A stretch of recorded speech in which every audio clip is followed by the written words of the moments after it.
दोस्तों, क्या आप जानते हैं कि एक बार एक शख्स ने ताजमहल, लाल किला और राष्ट्रपति भवन को बेच दिया था। जी हाँ, ये बिल्कुल सच है।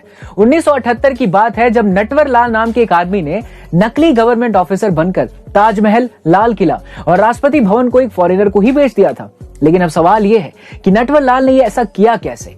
दरअसल नटवर लाल किसी भी आदमी के हाथ की चाल को देखकर उसका सिग्नेचर कॉपी कर लेता था और कहा जाता है कि उसने टाटा, अंबानी जैसे कई बड़े बिजनेसमैन के सिग्नेचर भी कॉपी कर लिए थे। यही नहीं, उसने राजेंद्र प्रसाद, जो कि देश के राष्ट्रपति थे, उनके भी सिग्नेचर को कॉपी कर लिया था, जिसकी मदद से उसने बैंकों के साथ कई करोड़ों का घोटाला भी किया था।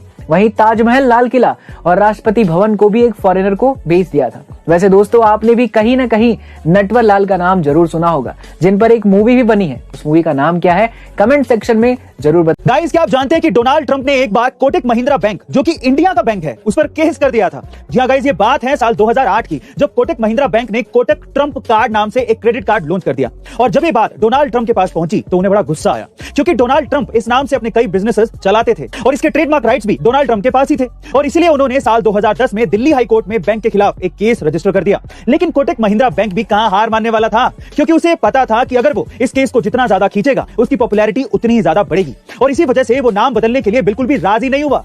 वहीं इन दोनों की लड़ाई में कोर्ट पूरी तरह से परेशान हो चुका था और इसीलिए कोर्ट ने कहा कि अब इस मैटर को आप कोर्ट के बाहर ही सेटल कर लो तो अच्छा रहेगा। और तब फाइनली 3 सालों के बाद साल 2013 में कोटक बैंक ने इस कार्ड को बंद कर दिया। गाइस, भले ही डोनाल्ड ट्रंप इस लड़ाई को जीत गए हो, लेकिन कोटक महिंद्रा बैंक को इस कंट्रोवर्सी के बाद बहुत ज्यादा फायदा मिला और वो बहुत ही ज्यादा पॉपुलर हो गया। गाइस, इसे कहते हैं रियल बिजनेस। आपका इसके बारे में क्या ख्याल है, कमेंट सेक्शन में जरूर लिखेगा। और ऐसे अमेजिंग वीडियोस के लिए शेयर, सब्सक्राइब एंड लाइक। मिलते हैं अगली वीडियो में।